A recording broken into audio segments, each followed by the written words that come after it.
Good afternoon, everyone. And I believe that we've been able to understand the foundational understanding to the context of the AI practices. And what my job here is to come and speak about the context of how these also play a role in achieving an optimized marketing strategy and customer service for your business and organization. Before now, I've also understood that quite a lot of applicants for this webinars were startups, and some of them are SMEs in the small medium enterprise, while some are actually aspiring to be into mainstream business. So I understand for sure that we have a diversified range of applicants. But the content I have here with me is designed by my executive assistant. So there's some information that I will not dwell deeply into because of time. I'll have to see how best I can capture everything. But notwithstanding, just pay attention and ensure that any question you have for me, you can ask them at the end of this section. Okay, so is my screen visible? I would like to confirm that, please, before I proceed. Yes, it's visible from my own end. Thank you, sir. I'd like to confirm from one more person. A lady called Messi. Messi, are you here? Can you hear me? I noticed that she has been having issues with her audio. Messi, can you confirm if you can hear me? If she can text, I dropped some prompts guide on how she can work on her audio on the chat. If you can follow my chat, you could also learn from all your hacks. Basically, what I have dropped for you on the chat should help you gain back your audio. So guys, what I'm doing right there is to talk about the aspect of data analytics and how best it could help you achieve your application into marketing and customer service. Currently, I'm running a program with Master School. It's a US company, and they focus into training tech entrepreneurs. So my focus has been on data science. This allowed me to explore more opportunities around data and how it can also help in achieving better products for businesses and also help in achieving better efficiency in our organization. I'll be covering, the understanding concept of data analytics. I'll be covering the importance of it. I'll also be covering the aspect of how it can be applied to marketing. I'll be covering as well the benefit of it to marketing, the benefit of it to customer services, and give you some instances of some industry-specific applications to help you understand. I might not touch all your industry. I know from from the point of the invite, I was told that we have about 3 major industries we're looking out for: real estate, the retail, which is the food services, hospitality, and additional 2. So if you're lucky enough, I give an example within any of these sectors, just consider yourself to be lucky. But then it does not necessarily mean that for those who are not hearing about your own industry, I would advise you could maybe email us if you have some concerns where you can apply, but then you can as well get further knowledge later, maybe in our subsequent webinars. Okay, so data, today I consider data as the money that we are all looking out for. Everybody is looking out for the same thing. That street person, that particular layman on the street, the difference between you as an educated person and the difference between the local person is what you consider as education, right? But to me, it's not education. What differentiates you and your friend is your access to data. So your access to data, your access to information, your access to knowledge is what differentiates you from that person who you consider to be an illiterate. So if an illiterate, you illiterate to me, well, the definition of illiterate has always been that somebody who doesn't know how to speak English or Western education, which is not true. Illiteracy to me is someone who doesn't understand how to process information and who doesn't know how to bring out meaning into an information or from an information. So my opinion to illiteracy is not that because this person doesn't go to school, then you're an illiterate. No, but rather because this person does not understand how to, process. Your mind allows you to process, it allows you to think, and also allows you to give out communication based on the process information you already have. So there's an input and output and practice of the mind. So whichever cannot do that effectively is an illiterate. So if you're speaking to somebody in any language and he or she doesn't understand how to bring out meaning from it, in that context to get a better meaning to achieving a greater height, that person is an illiterate. So data is actually the central point of difference of mankind. So because the best rich man in Africa and the poorest rich man in Africa, what differentiates them is data.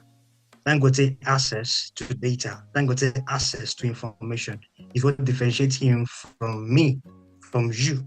Because what that man has in his head, right now, he has just released another agenda to develop a new infrastructural project in building the modernized large size for steel production in Nigeria.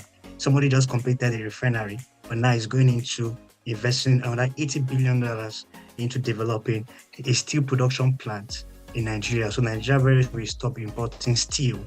Like almost we had in the Jakarta that was abandoned. So now has actually helped us to shape humankind. Now, my job right now is to see how does this thing apply to businesses, and at what point do we now see what is data, what is analytics? So these two things are connected because your ability to analyze data is what they call data analytics. So data, what we consider it to be most often is that it's actually in numbers. Maybe it's quantitative. By number, I'm referring to 1, 2, 3, 4, 5, 6, 7, the normal way you consider data to be. Most people don't understand that data does not only involve numbers. Data involves text. Anything that involves like a text, a sentence can actually be a data. A number can also be a data. Stories can actually be data. So whatever information that is designed to give a meaning is a data. Be it in music, be it in quantitative information like numbers, be it in text, such as you're doing an interview and somebody responding to you in text, right? Such as it could be anything. It could be as far, it can be as little as a count, right?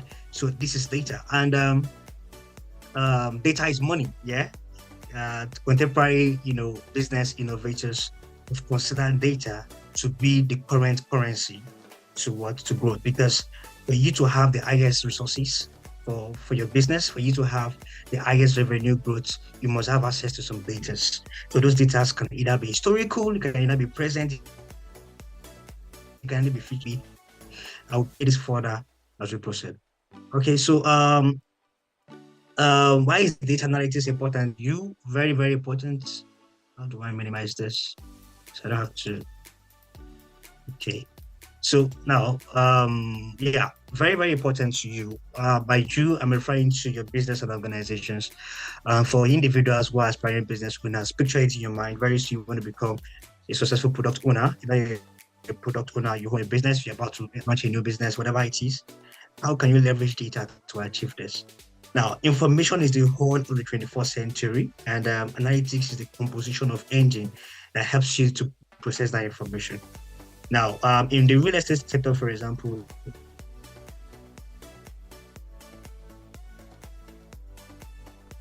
marketing is some different locations. You can source data from the rather you want to launch a new business. Somebody chatted me recently and he said, "Hi, Mr. Festus, I just opened my business. I just launched my new company. Help me to thank God for that." I said, "Oh, awesome." Someone like that might not have an existing customer. You don't have an existing customer. So how do you picture data? How do you use data to define your product? Marketing analysis and trend can help you achieve this. How do you do this? Basically, you can go and check out contemporary practice of previous competitors or existing competitors who have been working in your industry. How are they performing? What kind of pricing are they using? Use the information customers or from those competitors to fine-tune yours, measure the gaps. From the gaps, develop your own aim, develop your own objective, and develop a better performance strategy to outbeat them, right? So in the education sector, student performance tracking, it's always very consistent to know how do you teach a column is bit. How do you know those things? You can best know this by collecting data, such as maybe doing a survey of your customers.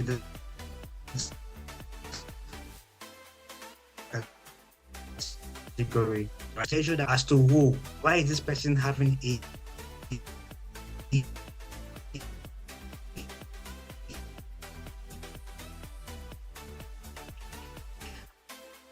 why this person having such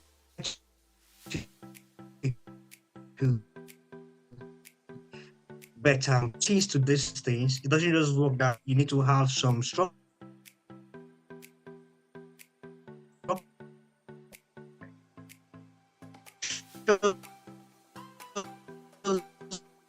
some software. Your hotels know how you really feel good in that hotel.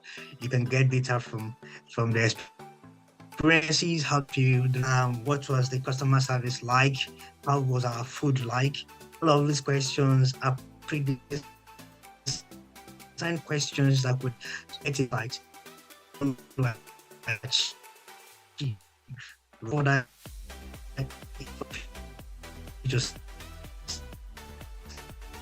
like so food, you want to call them food vendors, not the local ones. I'm referring to mostly the ones who taste of the food from customers.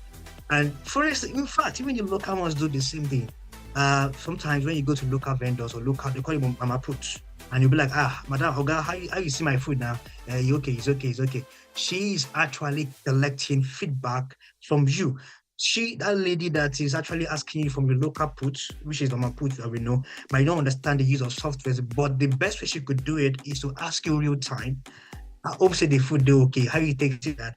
And from there, somebody may say, oh, your salt's too much, mother. But next time she knows that, okay, fine, next time she doesn't put too much salt in this kind of vegetable soup, something like that. So that is how data works. You get data either in real time, based on what you want to achieve, or you get data based on a structured system, such as a questionnaire that have a pre-designed questions, right, to get a particular insight on something. Right, and from there you use the output, which is the results, to structure your business going forward. Right, so all of these things you're seeing in table is for this purpose to achieve one thing basically, and that one thing is purely operational efficiency. You can see that you have operational efficiency being marked here, is how do you minimize waste? One, how do you reduce costs? Two, and how do you optimize profits? Three things. How do you minimize waste? One, how do you reduce costs? How do you reduce the cost? And how do you optimize profit? This is it for those two things. Because if you are bringing innovation into your business through data, you want to achieve two things, either as an entrepreneur, as a product owner, as a sales manager, as a head of customer service, whatever you're doing, your departmental unit, whatever you're trying to do through data, is that you want to achieve two things. It's either you want to optimize profit or you want to reduce costs. Now, that's the aspect of it. In the context of those who are into NGO, you achieve two basic things as well. It's either you want to optimize your impact towards how you meet the need of your populace in that particular program you want to do, or you are trying to minimize upon which, okay, fine. Imagine if a particular investor or a particular sponsoring your project in the northeast Nigeria regarding terrorism, you were given $10,000, and eventually, because you don't have an existing data set to be able to understand how you design your program, you waste such amount of money. If you come the next time, they will not give you money because the funds they give you, you couldn't use it to achieve a better output or get a better result of it. So basically, operational efficiency is a central point of all of these things you're trying to achieve through data and analytics. So there are different phases of it, but in business, the most important one is the predictive analysis, where you understand your future, right? And the descriptive analytics, which just could help you understand the current circumstances of your business, right? The diagnostic analytics is mostly applied in pure science, and it involves some laboratory and all of those things, right? But prescriptive and also applies to your product. That also applies to the fact that you want to understand the prescription of your product or your services based on current situations or based on future situations.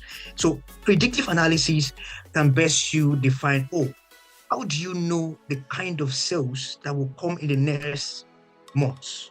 Or how do I know the kind of costs that will come in the next month? If I'm making 2,000 naira every month, what is the possibility of me making 5,000 naira in the nearest month? How do you know these things? You use your current data to design your future. How do you do this? It is where you are from what you have been selling. For example, let me give you an instance. You have 3 products. You sell clothes, your cloth line. Clothes is not part of the example in the case. Let me use hotel. In the hospitality sector, for example, you offer events, space for those who want to use a hotel for events. You offer room services, and you also offer eatery services. Now, you understood for sure, out of this 3 line of your product, events gives you the highest income so far. Why? Because now every weekend people want to come and jam, they do party, so they come to rent your space, right, for events. So you lease your event space with them every month.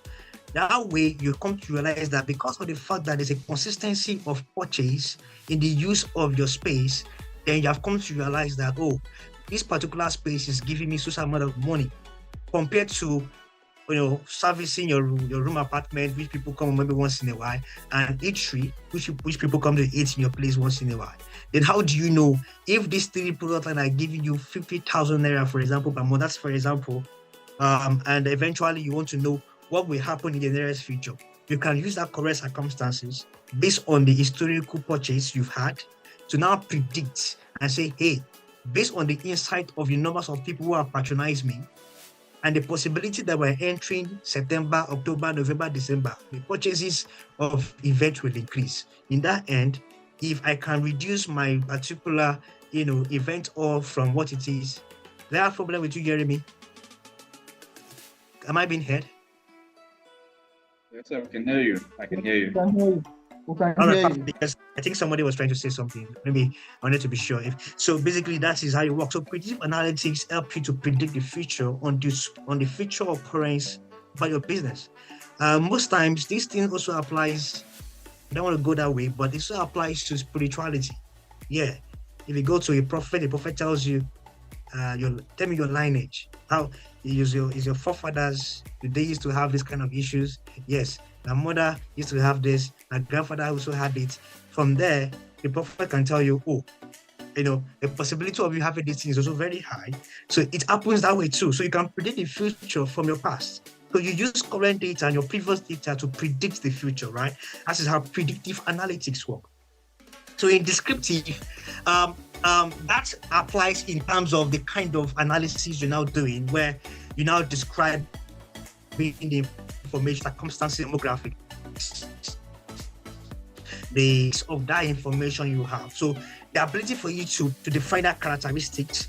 Okay, fine. How many of them are male? How many of them are female? You can bring in your descriptive information into it, right? So that's how all of this works. So terminologies of these things are very, very cumbersome. Some of us would have been very familiar with big data. Big data. Data is actually a kind of terminology used to describe large data sets. Now we're talking about data sets in millions, not even in millions, in trillions, right? Where you begin to look around how this big data is based on the large chunks of it, how does it best inform the context of the decision we make as an organization? All right, and real-time analytics talk about real time. How do we get this data real time? Because, for example, I give you an instance: a local vendor who sells something, collecting information on a product real time. At that spot, she's asking that question: how do you feel about this thing? Right? How do you feel about the service of my boy? How do you feel about the service of my customer? Sorry, of my salesperson. Oh, the person is good, the person is nice. That is real time, right? In the form of technology, this also applies where you have structures where you get feedback in real time. Mostly in most websites today, the moment you go on those websites, you have some automated cookies that ask you for some questions. Now, the cookies' job is to ensure that they get real-time feedback. Now, applying this to AI in the context of how Moses have explained to you, how the natural NLM, how NLM works is that Sometimes you don't even have AI to have these solutions themselves. They don't really have this information themselves. So AI also have some data algorithm in it that helps you to track data context of how human operate. Because artificial intelligence is actually a technology. It cannot help you read the human mind. The human mind is the most powerful tool on earth. So if you have a human mind, if you go on ChatGPT, for example, you ask some questions, and those questions are not peculiar to what you need. Give it 5 days. If you go back and ask that same question, you'll be shocked the kind of output you will get. Because you know why? The data algorithm that process the AI tool for just in time, or probably a real-time analytics, has provided feedback to the developers to understand that the kind of questions on this stuff is emerging and how do we get output for it. So these things applies in our everyday life as well. For example, for those who are also looking into starting a new business, real-time information. You get real-time information by asking information from people who have done the same business before or who are currently doing it. I did the same thing before we launched BFG. Begin to ask questions from management consulting firms in Abuja. Hello, sir. What was the most difficult thing you faced when building this company? What was the most difficult challenges you faced? These are questions that provoke a thought upon which you can make a decision. Because pure and no, you should know is that the reason why you're collecting this data is to inform your decision-making processes. I wouldn't want to bore you with all of these things. So data mining, data visualizations, these are processes, these are actually technologies. But the main goal of this thing, these are tools. Yeah, you have two types of data analytics. I remember I told you that you can either in form of story, in form of numbers, in form of text. But actually, the most defined method are always in three phases. You have the qualitative analysis, where you define data based on text. You have the quantitative analysis, where you define data based on number. Then a mixed method is not here. That is where you define data based on using the two methods. And different softwares are actually apply to this. You have Atlas. In a BFG consult, we use, though personally I have used NVivo, but in the office we use SPSS to create products for our clients. We also use Qualtrics to get real-time. For example, most of us are applied through the online survey. It was Qualtrics that was used to collect that survey, not Google Form. We don't use Google Form because Google Form is not as sophisticated as Qualtrics. So sometimes you also need to understand the kind of software that can best achieve what you need. So I think what we can do is to share some of this slides to you after the training, so you can basically have understanding some of this context, while later you read it later for you to have a better comprehension. Okay, so the processes upon this is this. The first thing you need to understand before you even talk about data is there must be a problem you want to solve. And that problem must provoke a question. For example, you have a real estate business, and the problem is, why do most people why are they scared of buying expensive property in Abuja? Why? That is the question you have provoked from a problem, which is a problem is what? Down sales. There's no up sales. Most of the sales you have are down sales. It means that majority of the buyers are not buying expensive products or expensive land. They're either going to buy the cheap one in Gogolada or in Apaji, or in different locations. I don't know, for your areas, you have the urban cities, you have the rural areas. People prefer to buy the rural area. Why?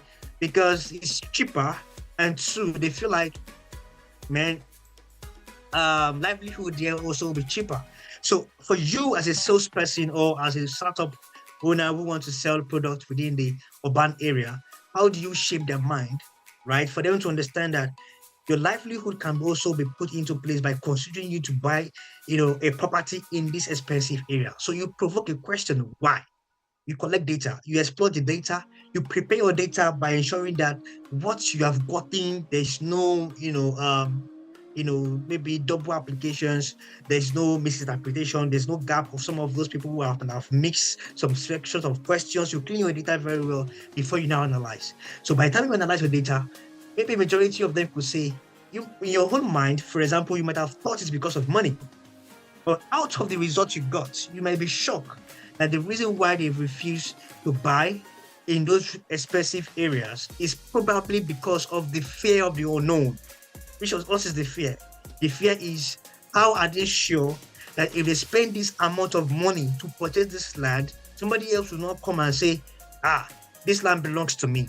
So that is to show you the fear of fraud, and the quest for protection of their investment is what makes them to be far away from buying from the city. They rather go and buy from the village. So even if they lose the money, it won't be much. So that could be the reason. So you have been able to understand that, oh, okay, this is the actual reason why people are not buying from the city. They prefer to go and buy in the rural area. So money is not the problem, but rather the fear or the quest for protection of their investment is the major reason why they're not buying from the city. So basically, that is how data works. So you cannot be so sure of what it is people have in their mind until you investigate. This applies to my daily life, where even though some of my colleagues say some things in the office, and I'm like, how are you sure about this information? I cannot come to say this is what it is until you give me a proof. Data must speak for it, right? That is how it works. So it makes you to be rational in your thinking. It makes you to be intelligent in your information. You don't just come to do something, but rather because you have made the investigation, and for that reason, you know what it is. So in marketing, data is put in place. Data analytics helps you to achieve a better output, to know who are your customers, where are your customers, how do they behave, how can you assess them, what are they do they love. Data can help you achieve this aspect. Research has shown that data help you to refine sales, because sales is the life wire of the business. So if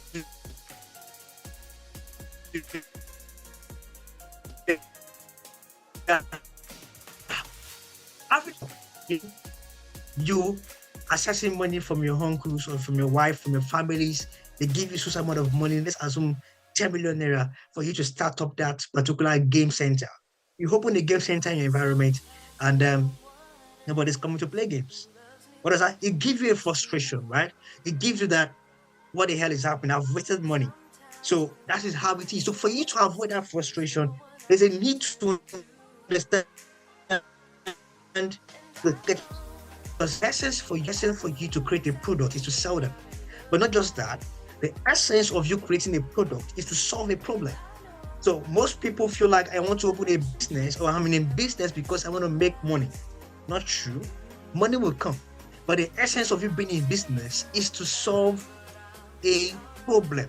So if you're marketing, the marketing approach is that you are defining your marketing strategy based on the problem you've identified and you're solving. Let me apply it to what we do at BFD Consult. Our vision is to democratize management consulting in Nigeria and globally. The vision was prone because why? We understood that there's an artificial divide that has been provoked by large management and technology consulting firms. Nobody wants to service SMEs. Nobody wants to service startups. You know why? They cannot pay for the services to maintain their operations. For example, companies like Deloitte, PwC, we're even going too far. Companies like maybe Philip Consulting in Lagos would want to approach or collect some contract that is less than, as low as maybe 5 million naira. So how many SMEs can be able to pay that kind of money to get a better advantage for that business? We saw a gap, and the gap was that most of these businesses are underserved. They don't have access to better information to help them equip their businesses.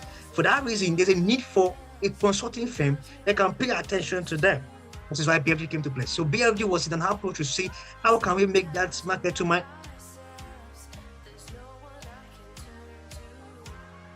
in that village or in that area, right? We solve a problem. So we're solving a problem by approaching the idea management consulting firms that are global are using, but in this case, we're breaking it down to the grassroots.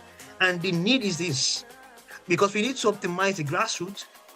If multinational businesses collapse today, the existing businesses that are actually underlooked or who are actually, less given attention to are the ones that will become the multinational companies of tomorrow, right? So that's how it works. So in that context, marketing strategy, how does it apply? We know our target market. Our target market are SMEs, startups, right? They can actually, we don't have much profit, but notwithstanding, our vision is the purpose, and we're achieving this, good to go. So now data has helped us to achieve this by where we collect data of existing market strategies of SMEs in those areas. How many local real estate companies do you have in these locations? How many social numbers of hospitality do you have in these locations? For you who are into the hospitality sector, who are those patronizing you? Most times they say Yahoo boys. Yahoo boys are the ones patronizing hotel in the current Nigerian market, because imagine you patronizing, luxury expensive hotels, and then you don't have money to pay for those rooms. So now hotel managers understand their target market. You're not blaming them. They encourage Yahoo boys. They want to because they understood that these are the people that can sell, they can buy from their what? From their service in luxury, right? Boutiques, same also applies. They sell luxury clothing. Most people don't want to buy high fashion clothing anymore because they know it's expensive. But rather, they will sell to those who are into criminal art or politicians, because they understood that these are the people who can sell from them, so who can buy from them. They understood the target market, and they are actually selling in that category. So you wouldn't blame them, because they understood over time, based on the historical approach of consumer behavior, they're able to understand that people who have access to enough money are the ones who can spend lavishly on unnecessary things. Unlike those who are broke or who are so rational, they rather want to go and buy things they need. So imagine you buying 5 clothes and you're sparing that 5 clothes for the whole 5 months or 1 year. So if everybody does that, how will the whole boutique person sell? So they understood that, okay, fine, you have to pay attention to the kind of customers you need. And what does that mean? If you go to those kind of boutiques, you see some rugged clothes. You can see a cloth with skeleton, or you see a cloth with Godzilla. You see a cloth with some kind of brand, like maybe some kind of dangerous looks. Why? Because they understood their target market. Shirts and trousers is for corporate people. Those people are broke. They don't spend money in the boutique. But those who buy, those kind of clothes who are like rugged clothes, they can spend as much as 200K, 300K in a day, right? In those boutiques. So they understood the target market. So it informed them of the kind of products they should stock in that boutique. That's how it works. So those kind of businesses don't really have access to collecting surveys. So they use what they call the intuitive process of the mind to analyze data by using the mind to capture what it is that they need to stock their market on. Because those guys are not sophisticated with technology. So they use the mind to decide that. So marketing approach to data analytics in real-time situation where you use technology is that you now bring in some approaches to the context on how you can collect data and from marketing patterns by using some, remember Moses told you AI tools. You use AI tools to get the right questions, to get the right marketing tagline. For example, right now, HP is using a tagline called Your Everyday Hustler. Yeah, I use HP products not because I love HP, but rather I use HP because HP recognizes that most individual that uses that product are hustlers. People like tech guys, we are hustlers. We want to create new products. We want to know what is happening out there. And HP is telling me your most reliable partner in your hustling game. Imagine that kind of market tagline. Your most reliable partner in your hustling game. Then you should know, oh, this game is for me because this guy understands me that I'm a hustler and I need to use a product because I believe you are my partner in this hustling game, right? You understand the fact that marketing taglines applies to human behavior. So in that part, why do I have to spend more money to purchase this product? Somebody who sells maybe seasonal products, you're into agriculture, for example. How do you understand where to market from? You are into, selling corns. You plant corns and you want to supply corns to, for example, those who are into maybe processing, maybe corn for what they call pap now in Nigeria. So pap is like what they call OD. So you now process, you now sell in bulk, right? So you know the right time to supply, you know the right time to bring in your product to that factory. So data can help you achieve that. I'm going as low as the kind of local products you may have. So I don't want to be too top so you don't get to mix it. So I'm bringing it to the point where the lowest example I can give. That's why I'm giving you the simple examples of the local informations. I think that could be the worst case scenario. For those who are into tailoring, they're into fashion and designing, and you understood this kind of style is currently trending. This style where people, at the point people wear combats, at the point people wear, open leg, is it what they call it? Is it I've forgotten those kind of names, but then data has helped to achieve how best to create those products for you to be able to maximize a better profit. So no great marketing decision have ever been made on qualitative data, or rather, both qualitative and quantitative. You have to understand it from the angle of the numbers. How many people are buying from this product? At what point are they buying, and why are they buying? So the question is your why, your how, where are they? Where is the location? Where can you find them? So a successful salesperson should understand that for you to make sales, you must understand the location of your customers. Where are they? Are they in this region? Are they in this region? You should know. So that should be a pre-information for you to move into a better way to market. Yeah. Customer segmentation and personalization. Yeah. Performance measurement. Yeah. It's helping you performance measurement in your marketing. It also helps you to achieve a predictive analytics and forecasting. Right. We have a forecast that before we were able to collect numbers of applicants for this webinar, we are targeting nothing less than 50. Okay, fine. And why are we targeting 50? Because we want to understand that, okay, fine, we don't want as much as possible. Even though we want as much as possible, we want to define it to the extent upon which we can understand their pain points and give them a tailored webinar that can help them achieve a better output. So that from a minimum of maybe 25 people understand, from this maximum output of this 25 people, our next webinar can be on this language or can be on this area. That is how data works. So you can understand predictive analytics and forecasting by testing your current market. And customer journey mapping.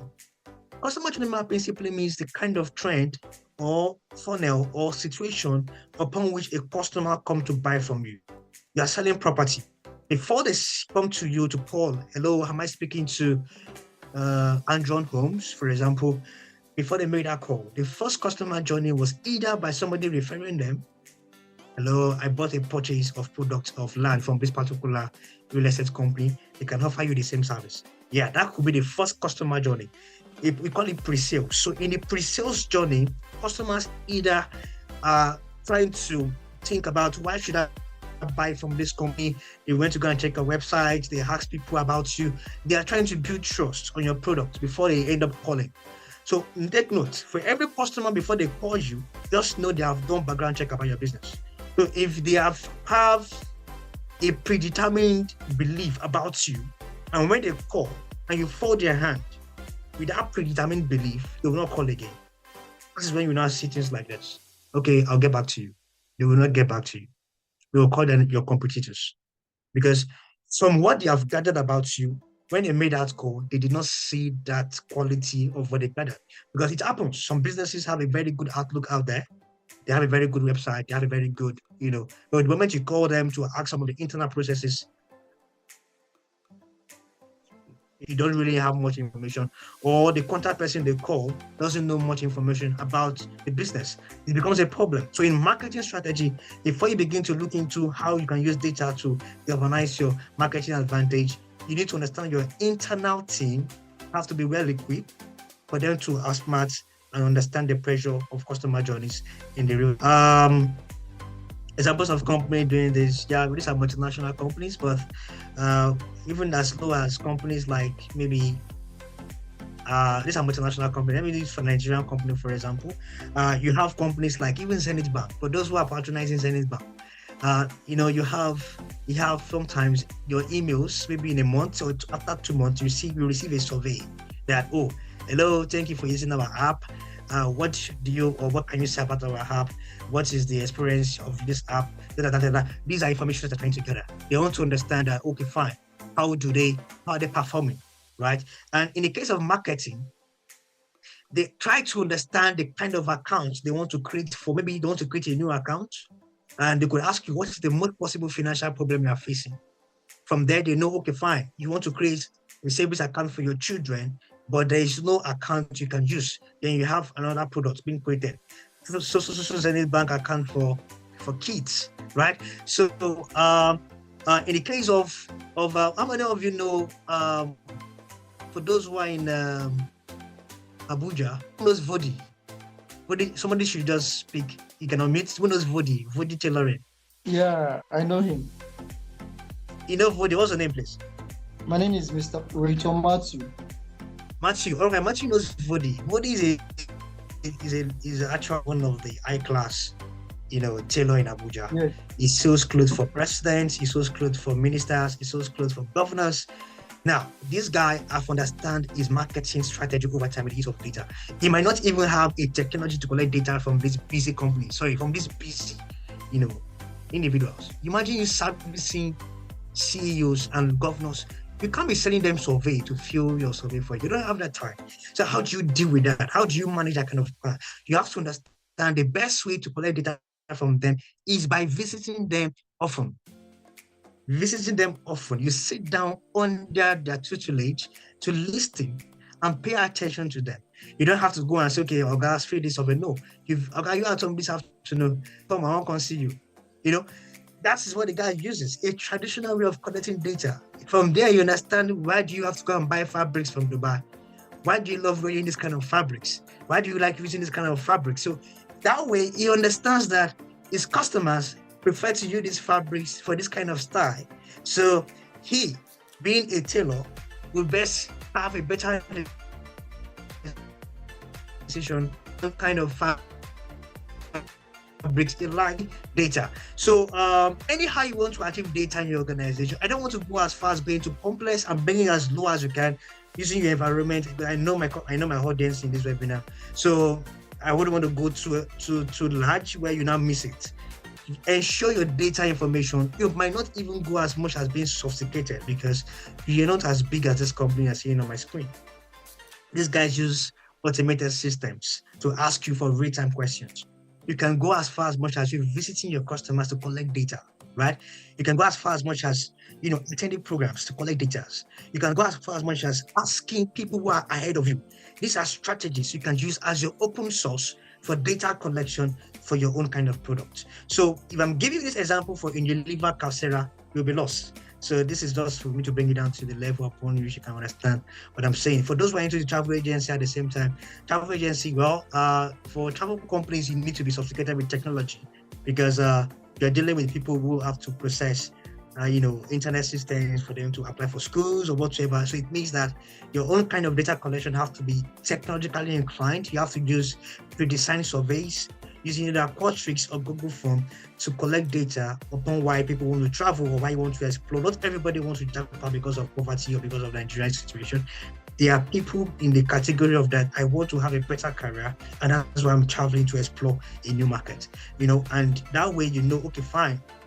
What kind of school can you go to? What kind of course can you study? Data will help you to achieve that. So what's the benefit of this? It helps you to build reputation. It helps you to build innovation. It helps you to build feasibility, right? And also a competitive differentiation over time. Customer engagement is also very key. When you have a data-informed marketing strategy, it helps you for all of these things you're seeing. You see customer retention and loyalty, marketing insights, sales growth, and lead generation. Data analytics in customer service also is more of like, how best can you sell to your customer? How best can I know my customer better? People say customers are king. That's quite all right, right? Customers are king. Yes, customers are not always right, but rather they are king. It means that, in fact, if you want to know your real boss, for those who are into aspiring business owners who are employees, your real boss is not your boss. Your real boss is the customer your boss have. Right? If you understand that language to it, you'll be able to understand how best to make a better raise in your place of income. The customers is those who determine how the business make enough sales. If the customers stop patronizing your products or your company, boom, you're out of business. And in that way, you'll be out of, you might go broke, or other things are called. So basically, data analytics have also been applied. How best do I service my customer better? The question is, how can I make use of my limited resources in ensuring that I acquire much customer, right? And serving them better. That's a question, right? How do I make use of my limited resources? I'm speaking to SMEs and startups because you're not a big company, you have limited resources in servicing large customers, right? And ensuring that they are well satisfied. So that is the purpose of using data for customer service. how do I use limited resources to service a large customers without what? And ensuring that they're what? Without mistakes or serving them better. For example, at BFG Consult, we have a lot of customers across our different units, a team of, imagine a company of 10 staff, and you're selling to multiple customers in the local and also in the international space. It's a lot of stress, a lot of, demand. Sometimes I talk to my customers as if we are brothers and sisters because I want to know their pain point. You do some product for them and they feel like, Mr. Festus, what's happening? We're not getting what we need from you guys. I made them understand that, okay, fine, what is the issue? How do we address this stuff? Every day is the goal is to serve them better. So you might not be to the point where you become perfect. It's not possible. Nobody have ever achieved perfection in customer service, even down to Amazon. Amazon, who happens to be one of the largest retail company in the world, you order, for example, water bottle, they'll be sending you boxers. You can see they make mistakes as well. So it shows that if you make mistakes in your business, it does not make you weak, right? Yours is to learn from that mistakes, get the feedback, and ensure you limit it or you try to avoid it, right? So it's normal for you to make those mistakes, but when they are consistent, you will become a problem because there's no how your customers will keep patronizing you with your problem. They will leave you. So data analytics help you to understand who your customer is, what kind of behavior they have. I'm going to give you 4 points you can make use of. The first one is, how are they behaving, right? How are they behaving? How are they feeling? What do they feel like, right? What do they do often? Because in terms of the do, customer, what do they do? What do they like? What do they feel? And how do they communicate? How best way? Some of you customers may feel like I prefer sending voice notes, right? And you reply by sending back a voice note, right? They like it that way. Right? Some will say, send me a text. When you send a voice note, they'll get frowned at you. So you need to understand what your customer wants because that behavior is different. So the way you service customer A is different from the way you service customer B. But how best do you know this? You can only know this by data, right? You use data analytics software to collect information. For those who don't have existing customers, how do you know this? You can know this by your market trend to define how best does this customer behave? How are they behaving? Or better still, you test run yourself as the product owner, right? What kind of behavioral pattern do you think has made somebody like you? What did you do for your girlfriend to like you? Or what did you do for your boyfriend to like you? You can get insights from that current situation to understand that, oh, if this person can have liked me because of what I did, it showcases that if I'm doing this for an external person who's a customer, that person too will like me, right? So the context is, how best do you know your customers and what average strategy can you use to collect data from them? I'm going to give you some instances. Okay, this is a lot of information. Do I have more time, Happiness? Well, like how much time do I have? So to round up, we've actually okay, round up. Okay, fine. I'm just going to round up. So there are different tools you can use to process your data. And in the context of your industry insights, okay, the first thing is how to start. You identify your objective. Why are you collecting data? Why do you want to collect this data, right? As a data analyst, I found what data analysts who don't understand the reason behind them being a data analyst. Sometimes they just do these things, they give numbers, they plot this graph, but they're not giving information. It's not about the beauty of the report. It's not about the beauty of that data insight you're trying to get. It's about the kind of decision you are recommending to your management, you're recommending for your product owners to achieve on the kind of solution you want to sell. So what is the objective? For example, you want to minimize, you want to know who your real customers are. Good. That could be your objective. To know my real customers and where they are and where they are. For that reason, you open up a window to access so much information based on the reports of your previous manager to get insight upon which, oh, okay, fine. In the historical information about this company or about my business, or better still, for those who are about to start for a new company, okay, based on the market trend, what kind of customers patronize this kind of product? What kind of customers patronize this kind of product? From there, you collect a relevant data, be it secondary data, which is by getting existing information from existing reports, or you collect primary data by going to the field to ask those real-time questions. Then you yourself, you don't have to be too sophisticated about it. You don't have to be too complex about it. The most important thing is understanding the mining of that data and ensuring that from there, using the right tool, either by Excel, Google Sheets, Power BI, Tableau, whatever tool you want to best use to give out a result. I won't go into practical phase here because the essence of this meeting is not about practical information, but rather it's just for you to know the essence of how these things work and how you can apply it to your business. So for you to understand this is practically, I would recommend that you take some courses, and maybe in Excel, you can go as low as basic Excel analysis for you to know how best you can use data to export it and import it to give a better insight. I think I'll stop here, and Happiness, I'm going to leave the floor for you. Thank you.